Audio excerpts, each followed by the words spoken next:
35 लाख में से 34 लाख बच्चे ऐसे हैं जिनको पिछले 9 महीने से स्कॉलरशिप का पैसा जो नहीं दिया गया। तो जो बच्चे, उनका कसूर क्या है?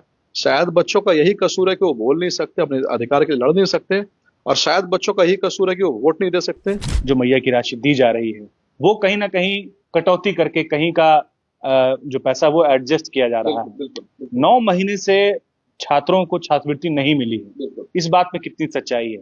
बिल्कुल नहीं, मैं तो आपसे कह रहा हूँ, सिर्फ छात्रों की बात नहीं है, विधवा पेंशन बाकी है, वृद्धा पेंशन भी नहीं मिल रहा है, कॉन्ट्रैक्टर्स को पेमेंट नहीं मिल रहा। और अभी हाल फिलहाल में आपने सुना होगा कि पेट्रोल पर सरकार सेस लगाने का सोच रही है, चालान जो काटे जा रहा है। हमारा ये कहना है, हम भी आज भी हम उस स्टैंड पर जो कायम है कि ठीक है, आपने मैयाओं को सम्मान दिया, मैयाओं को अपने पैसे भेजना चालू किया, हम इसका स्वागत करते हैं, अच्छी बात है, लेकिन मैया के बेटों का क्या? ये जो बहनें जिनको पैसे जा रही है, उनके बच्चों का क्या? मैं आपको उदाहरण दूंगा, छोटा सा उदाहरण दूंगा। आज ही एक प्रतिष्ठित अखबार में भी ये छपा है। जैसे हमारे झारखंड में एक स्कॉलरशिप का प्रावधान है, जो बच्चे स्कूल में पढ़ते हैं उनको एक स्कॉलरशिप दिया जाता है। तो कक्षा 1 से लेकर के कक्षा 10 तक स्कॉलरशिप का प्रावधान है। इसमें है कि 1 से क्लास 5 तक के बच्चों को 1500 रुपए दिया जाना है, उसके बाद 6 से 8 तक के बच्चों को जो है 2500 दिया जाना है, और 9 से 10 के बच्चों को 4500 रुपए दिया जाना है। और ये जो टोटल बेनिफिशियरी है 35 लाख जो बच्चे हैं जिनको पैसे दिए जाने हैं। लेकिन आपको जानकर के आश्चर्य होगा, झारखंड की जनता को जानकर के शॉक होगा कि 35 लाख में से 34 लाख बच्चे ऐसे हैं जिनको पिछले 9 महीने से स्कॉलरशिप का पैसा जो नहीं दिया गया। तो कहीं ना कहीं हमें ये लग रहा है कि आप फंड को डाइवर्ट कर रहे हैं, यानी आपने जो वादे किए थे, वादा को पूरा करेंगे, जो एग्जिस्टिंग रिसोर्सेस है, जो एग्जिस्टिंग बच्चों के पास पैसे जाते हैं, उनको उठा करके आप डाइवर्ट कर रहे हैं। अब हमारा कहना है कि जो बच्चे, उनका कसूर क्या है? शायद बच्चों का यही कसूर है कि वो बोल नहीं सकते, अपने अधिकार के लिए लड़ नहीं सकते, और शायद बच्चों का यही कसूर है कि वो वोट नहीं दे सकते।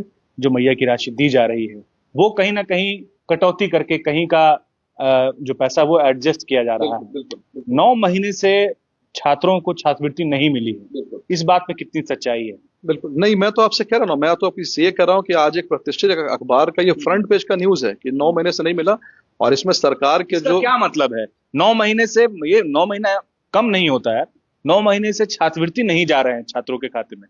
जी बिल्कुल, मैं वही कह रहा हूँ कि जब सरकार के पास में, जैसे कि मान लीजिए कि आपके पास में जब बजट इस साल का पास हो चुका है, बजट क्या है? बजट का सिंपल सा कॉन्सेप्ट है, आपके पास 100 रुपए आने हैं, 100 रुपए आप जो आपको खर्च करने हैं। लेकिन आपने अगर अपने खर्च में 120 रुपए डिसाइड कर लिया, तो 20 रुपए आप कहाँ से लाएंगे? इसके 2 ही उपाय है, या तो आप additional source of revenue generate करें, कोई नई इंडस्ट्री लगाए, कोई नया काम करे जहां से आपको एडिशनल रिसोर्सेज आएंगे, या दूसरा है कि जो एग्जिस्टिंग आप खर्च कर रहे थे, उस खर्च का पैसा डाइवर्ट करके आप यहां से लाएं। जैसे कि ये सिर्फ छात्रों की बात नहीं है, विधवा पेंशन बाकी है, वृद्धा पेंशन भी नहीं मिल रहा है, कॉन्ट्रैक्टर्स को पेमेंट नहीं मिल रहा। और अभी हाल फिलहाल में आपने सुना होगा कि पेट्रोल पर सरकार सेस लगाने का सोच रही है, चालान जो काटे जा रहा है। और मैं आपको एक और छोटा सा मैं आपको उदाहरण दूंगा। जैसे कि हम देख सकते हैं कि अभी चमरा लिंडा जो मंत्री है, वो गए कि उन्होंने कहा कि जो स्कूल में बच्चों को जो किट मिलता है, वो किट नहीं मिल रहा है बच्चों को। ये जो किट मिल रहा है, उस किट में क्या खामी है? देखिए, सरकार की तरफ से 2500 रुपए किट खरीदने के लिए दिया जाता है, स्कूल किट, कॉन्ट्रैक्टर को। अब इस 2500 रुपए में हम ये उम्मीद करते हैं, सरकार ये उम्मीद करती है कि कॉन्ट्रैक्टर क्या क्या प्रोवाइड करे। मैं आपको लिस्ट सुना रहा हूं। इसमें 2 जोड़ी स्कूल यूनिफॉर्म, 1 ब्लेजर, 1 स्वेटर, 1 जोड़ी जूते मोजे, 1 school bag, 1 track pant, 1 T shirt, 1 पजामा, 2 जोड़ी अंडरगारमेंट्स, 1 बेल्ट, 1 जोड़ी स्लीपर। यानी 2500 रुपए में कॉन्ट्रैक्टर को इतना सारा सामान जो है बच्चों को देना है। अब इस 2500 रुपए में वो अपना फायदा भी रखेगा, जाहिर सी बात है। आपके गणित के अनुसार 25 रुपए में कितना सामान आ जाए?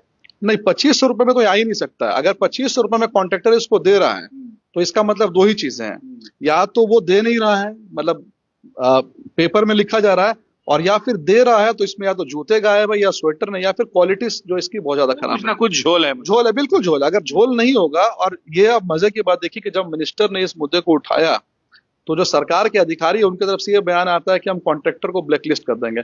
अरे आप कॉन्ट्रैक्टर को 2500 रुपए दे रहे, 2500 रुपए में वो क्या देगा? तो कहीं ना कहीं हम ये कह रहे हैं कि आप जो बाकी जो एग्जिस्टिंग आपके जो एक्सपेंडिचर थे, उसका पैसा आप कट कर रहे हैं, और उसी पैसे को आप डाइवर्ट कर रहे हैं। हम ये कहना चाह रहे हैं, हमारा स्टैंड है कि अगर आपको मैया सम्मान योजना या कोई भी नई योजना में पैसे देने हैं, तो आप additional source of revenue generate करें, या इसका एक और उपाय है, जो झारखंड में कई सारे इलीगल बिजनेसेस चल रहे हैं, जैसे कि माइनिंग का बिजनेस इलीगल चल रहा है, स्टोन माइनिंग हो, कोल माइनिंग हो, या फिर लिकर का जो स्कैम चलता है। अगर इन इलीगल बिजनेसेस को रोका गया, तो इनका ये पूरी तरह से इकोनॉमिक सिस्टम इंटीग्रेट हो जाएंगे, और सरकार को रेवेन्यू भी आएगा, और ये सारे के सारे स्कीम्स जो अच्छी तरीके से चल सकते हैं।